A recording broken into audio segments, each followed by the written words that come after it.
Hello बच्चों, आप सभी कैसे हैं? आई होप आप बहुत अच्छे होंगे। तो हम क्या पढ़ रहे थे? हम लोग पढ़ रहे थे अम्ल, क्षार और लवण पढ़ रहे थे। तो क्या होता है अम्ल, क्या होता है क्षार, क्या होता है लवण, तो ये सब को हमने सीखा था। कितने प्रकार के अम्ल होते हैं, कुछ नाम अम्ल का आपने सीखा था, कुछ क्षार का नाम भी आपने सीखा था। अम्ल का अभिक्रिया धातु के साथ, अम्ल का अभिक्रिया क्षार के साथ, इन सारी चीजों को आपने सीखा था। तो चलिए आज हम आगे बढ़ते हैं और आगे हम सीखने का प्रयास करते हैं। आज जो हम सीखेंगे अम्ल का कार्बोनेट के साथ, धातु कार्बोनेट के साथ और धातु बाई कार्बोनेट के साथ अभिक्रिया होगा तो क्या बनेगा, और उससे आगे भी हम सीखेंगे। तो हमारे साथ इस वीडियो में बने रहिए और चलिए हमारे साथ पढ़िए, ठीक है। तो चलिए हम लोग सीखते हैं। तो हमारा पहला क्या है? हमारा पहला जो है, ये अम्ल जो है धातु कार्बोनेट के साथ अभिक्रिया करती तो क्या बनता है, ठीक है। तो देखिए मैं यहाँ लिखता हूं, देखिए अम्ल जो है, देखिए धातु कार्बोनेट के साथ Na2CO3, ठीक है। ये क्या धातु कार्बोनेट है, ये है धातु कार्बोनेट, इसका नाम है सोडियम कार्बोनेट, ठीक है। जब इसका अम्ल के साथ अभिक्रिया होगा, देखिए अम्ल के साथ अभिक्रिया कर रहे हैं हम, यहाँ HCl एक अम्ल है, हाइड्रोक्लोरिक अम्ल कहते हैं इसको, ठीक है। इसके साथ अभिक्रिया करेंगे तो क्या बनेगा?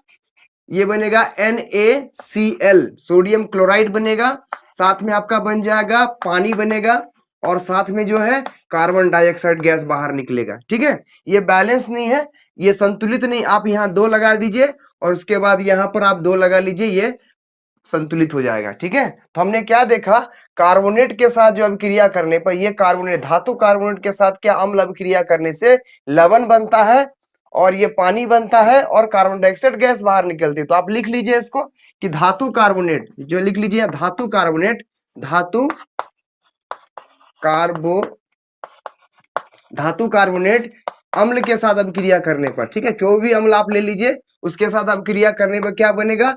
लवण बनेगा, जल बनेगा और कार्बन डाइऑक्साइड गैस बाहर निकलेगी। कार्बन डाइऑक्साइड गैस क्या निकलेगी? कार्बन डाइऑक्साइड गैस बाहर निकलेगी, ठीक है। सो कार्बन डाइऑक्साइड गैस क्या करेगी? बाहर निकलेगी, ठीक है। समझ में आ गई बच्चों? देखिए कार्बन डाइऑक्साइड गैस यहाँ बाहर निकल रही है। धातु कार्बोनेट के साथ अम्ल का जब अभिक्रिया होगा तो लवण, जल और कार्बन डाइऑक्साइड गैस बाहर निकलेगी, ठीक है।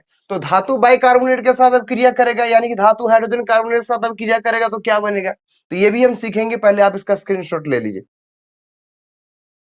तो देखिए बच्चों, अभी हम सीखेंगे क्या? अम्ल का धातु बाइकार्बोनेट के साथ, यानी धातु बाइकार्बोनेट का मतलब क्या? धातु के साथ हाइड्रोजन कार्बोनेट, यानी कि बाइकार्बोनेट का मतलब हाइड्रोजन कार्बोनेट। तो धातु हाइड्रोजन कार्बोनेट के साथ अभिक्रिया जब अम्ल का होगा तो क्या होगा? देखिए अम्ल का अभिक्रिया, मान लीजिए हम यहाँ पर धातु हाइड्रोजन कार्बोनेट लेते हैं NaHCO3, ठीक है। ये है सोडियम हाइड्रोजन कार्बोनेट, या सोडियम बाइकार्बोनेट भी आप कह सकते हैं। सोडियम बाइकार्बोनेट बोलिए या सोडियम हाइड्रोजन कार्बोनेट बोलिए। इसका अभिक्रिया जब अम्ल के साथ होगा, HCl के साथ, आप दूसरा अम्ल भी ले सकते हैं, H2SO4 भी ले सकते हैं, कोई प्रॉब्लम नहीं है, ठीक है। इसके साथ अभिक्रिया आप करेंगे तो क्या होगा? इसके साथ अगर अभिक्रिया करेंगे तो आपका NaCl बनेगा, लवण बनेगा, पानी बनेगा, H2O बनेगा, और यहाँ से भी कार्बन डाइऑक्साइड गैस बाहर निकलेगी, ठीक है। तो आप इसको लिख लीजिए कि धातु कार्बोनेट, लिख लीजिए यहाँ पर धातु कार्बोनेट, बहुत इंपॉर्टेंट बात है। धातु बाइकार्बोनेट लिखिए, धातु बाइकार्बोनेट या हाइड्रोजन कार्बोनेट भी आप लिख सकते हैं। धातु बाइकार्बोनेट अम्ल के साथ अभिक्रिया करने पर लवण बनेगा, लिख लीजिए लवण, जल और कार्बन डाइऑक्साइड, कार्बन डाई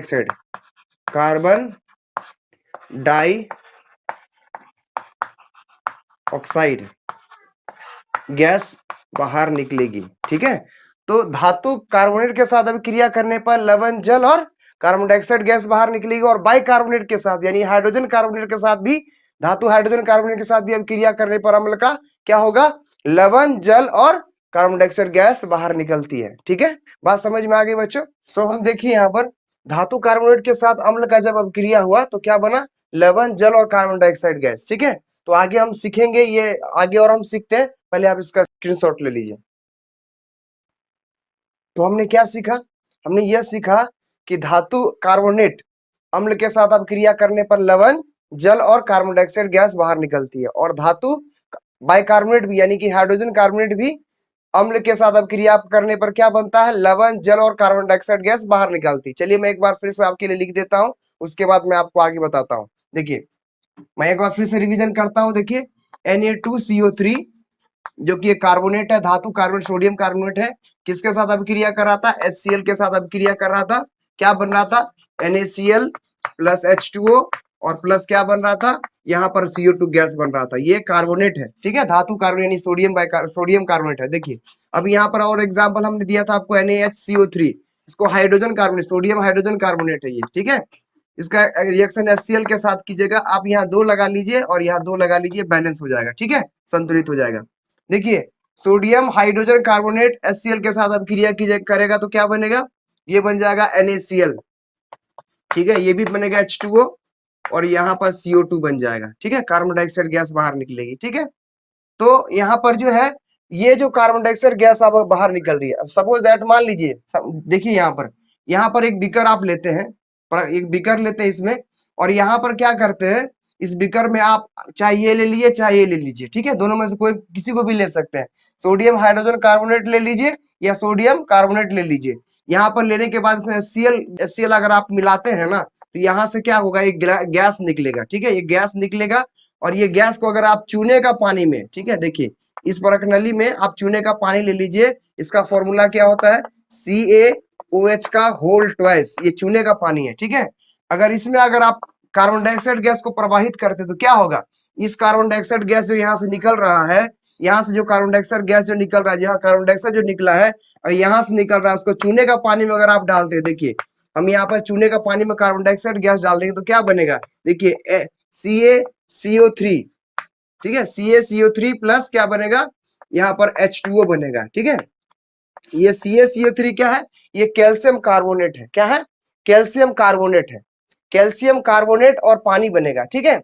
तब ये चूने का पानी में, ये चूने का पानी में जब वो कार्बन डाइऑक्साइड गैस जो यहाँ बाहर निकला उसको प्रवाहित कीजिएगा तो आपका ये बन जाएगा कैल्शियम कार्बोनेट और ये बन जाएगा आपका पानी बन जाएगा, ठीक है। और अत्यधिक मात्रा में अगर कार्बन डाइऑक्साइड गैस डाल देते हैं, ठीक है, देखिए ये CaCO3 है, ये पानी है, फिर से हमने देखिए इसमें अत्यधिक मात्रा में अगर क्या डाले, कार्बन डाइऑक्साइड गैस अगर डाल देते हैं तो यहाँ क्या बन जाएगा, यहाँ बन जाएगा CaHCO3 का होल ट्वाइस बन जाएगा, यानी कि कैल्शियम हाइड्रोजन कार्बोनेट बन जाएगा, ठीक है, बात समझ में आ गई। तो ये जल में विलय होगा, क्या होगा, जल में ये विलय होगा, यानी घुलनशील होगा, जल में ये विलयशील होगा, विलयशील लिख लीजिए यहाँ पर, ठीक है, ठीक है, समझ में आ गया बच्चों। तो ये कैल्शियम कार्बोनेट जो है, कैल्शियम कार्बोनेट क्या है, कैल्शियम कार्बोनेट चूना पत्थर है, चौक जिससे मैं लिख रहा हूं ये कैल्शियम कार्बोनेट है, ठीक है। तो ये जो है चूना पत्थर हो गया, खड़िया जिसको चौक कहते हैं, संगमरमर यानी कि मार्बल, घर में जो आप टाइल्स के रूप में बिछाते हैं, ठीक है, मार्बल्स, ठीक है। तो ये मार्बल्स जो है ना, ये सारे क्या है, कैल्शियम कार्बोनेट का एक विविध रूप है, अलग अलग रूप है, ठीक है। तो ये सब चीज हमने सीख लिया है, आई होप आपको समझ में आया है। तो चलिए आप इसका स्क्रीनशॉट ले लीजिए, फिर आगे हम देखते हैं और आगे सीखने का प्रयास करते हैं।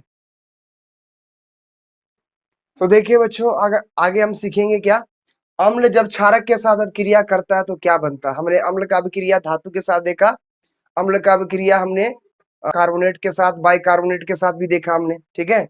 अभी हम क्या देखेंगे, अम्ल का अभिक्रिया क्षार के साथ, ठीक है। तो देखिए मैं लिखता हूँ अम्ल, देखिए मान लीजिए मैं एक अम्ल लेता हूँ, यहाँ मान लीजिए क्या लेता हूँ, देखिए HCl लेता हूँ, HCl एक अम्ल है और इसका अभिक्रिया मैं क्षारक के साथ करा देता हूँ। देखिए NaOH एक क्षारक है, ठीक है, NaOH एक क्या है, क्षारक है। इसका अभिक्रिया हम किसके साथ करा रहे हैं, HCl के साथ, एक अम्ल के साथ, क्या बनेगा, देखिए यहाँ जो बनेगा NaCl, क्या बनेगा, NaCl बन जाएगा, देखिए NaCl बन जाएगा और H2O बाहर निकलेगा, पानी बाहर निकलेगा, ठीक है। तो हमने क्या देखा कि अम्ल जब क्षारक के साथ अभिक्रिया करता है तो लवण और जल बनता है। आप लिख लीजिए अम्ल, ठीक है, अम्ल जो है क्षारक के साथ, ठीक है, क्षारक के साथ अभिक्रिया करता है तो क्या बनता है, लवण और जल बनता है। इस अभिक्रिया को क्या कहते हैं आपको मालूम है बच्चों, इस अभिक्रिया को कहते हैं उदासीनीकरण अभिक्रिया, न्यूट्रलाइजेशन रिएक्शन कहते हैं, ठीक है।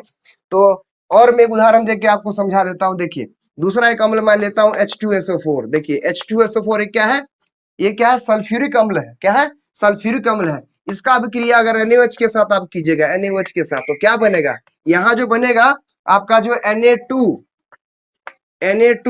SO4 बनेगा, Na2SO4 बनेगा और प्लस क्या निकलेगा, H2O, पानी बाहर निकलेगा। देख लीजिए आप, देखिए Na के साथ ये यहाँ चला जाएगा, NaSO4 बन जाएगा और H2O, ठीक है, H2O क्या होगा, पानी बाहर निकल जाएगा। ठीक है, तो देखिए यहाँ पर क्या है, आप यहाँ पर बैलेंस करने के लिए, संतुलित करने के लिए यहाँ 2 लगा दीजिए, सोडियम यहाँ 2 है, देखिए यहाँ भी 2 हो गया और यहाँ पर हाइड्रोजन 2, 2 4 हो गया, तो आप यहाँ क्या कीजिए, हाइड्रोजन में 2 लगा दीजिए। ठीक है, तो देखिए ये संतुलित हो गया। तो हमने क्या देखा, अम्ल और क्षारक जब आपस में अभिक्रिया करते हैं तो क्या बनते हैं, लवण और जल बनते हैं। इस अभिक्रिया को उदासीनीकरण अभिक्रिया कहते हैं। ठीक है, आप इसको उतार लीजिए, फिर मैं डेफिनेशन में आपको लिख देता हूँ। ठीक है, इसका परिभाषा मैं लिख देता हूँ, आप उतार लीजिए पहले इसको। सो देखिए हमने क्या लिखा था, अम्ल जब क्षार के साथ अभिक्रिया करती है, क्षारक के साथ अभिक्रिया करती है, लवण और जल बनता है। चलिए लिख लीजिए, जब अम्ल क्षारक के साथ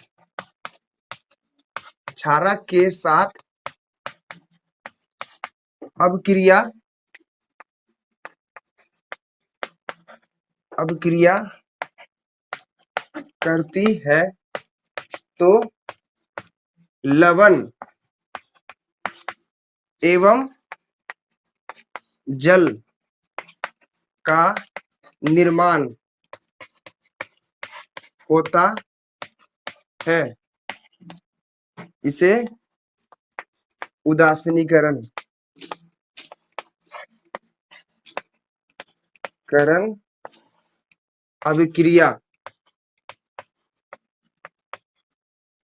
अभिक्रिया कहते हैं। ठीक है, तो अम्ल और क्या बनता है, ये अम्ल जो है क्षारक के साथ अभिक्रिया करता है तो लवण और जल का निर्माण होता है, इस अभिक्रिया को उदासीनीकरण अभिक्रिया कहते हैं। ये आपके एग्जाम के लिए बहुत इंपॉर्टेंट है, आप इसको जरूर से याद कर लीजिएगा और कॉपी में इसको लिख डालिएगा। ठीक है, समझ में आ गए बच्चों? तो आगे हम लोग देखते हैं, आप इसका स्क्रीनशॉट ले लीजिए, इसको आप उतार लीजिए। ठीक है,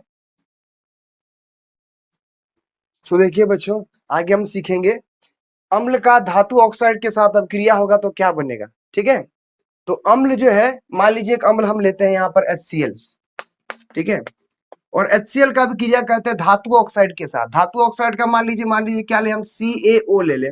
ठीक है, ये धातु है, ऑक्सीजन इसमें लगा हुआ है, ये धातु ऑक्साइड है। ठीक है, ये धातु ऑक्साइड, देखिए ये धातु है, मेटल है, एक धातु है, कैल्शियम है और ये ऑक्सीजन है, तो ये धातु ऑक्साइड हो गया। ये अम्ल के साथ अभिक्रिया कर रहा है तो क्या बनेगा, देखिए यहाँ जो बनेगा, ये बनेगा CaCl2, क्या बनेगा, CaCl2, और यहाँ पर क्या बनेगा, H2O बाहर निकलेगा। क्या निकलेगा, H2O, पानी बाहर निकलेगा।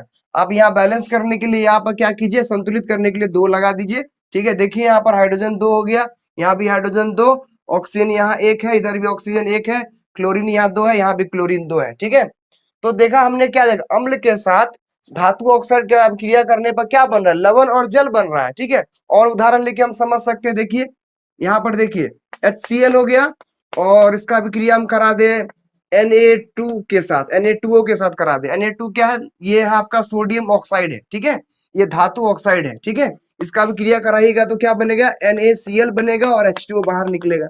ठीक है, तो हमने क्या देखा कि अम्ल के साथ जब धातु ऑक्साइड का क्रिया होती है तो क्या बनते हैं, लवण और जल बनते हैं। ठीक है, आप इसको लिख लीजिए,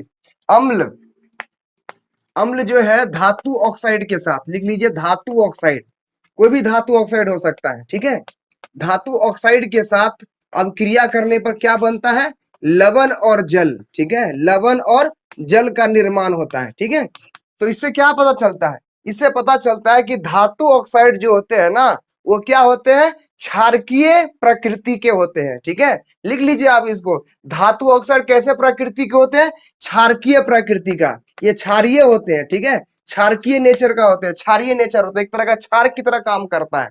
जितने भी धातु ऑक्साइड है ना, क्या होते हैं, क्षारीय नेचर का होता है, क्षारीय प्रकृति का होता है। आप इसे अपने कॉपी में जरूर लिख डालिएगा, इंपॉर्टेंट बात है। ठीक है, तो देखिए हमने क्या देखा, अम्ल जो है धातु ऑक्साइड के साथ जब अभिक्रिया किया तो लवण और जल का निर्माण किया। इस अभिक्रिया से हमें पता चला, क्या पता चला, कि धातु ऑक्साइड जो होते हैं वो क्षारीय नेचर का, यानी कि क्षार के गुण का होता है। ठीक है, तो आप जरूर इसको कॉपी में लिखिए और एग्जाम के लिए आपके बहुत इंपॉर्टेंट है। तो आगे हम लोग सीखेंगे, और भी सीखेंगे, आप इसका स्क्रीनशॉट ले लीजिए।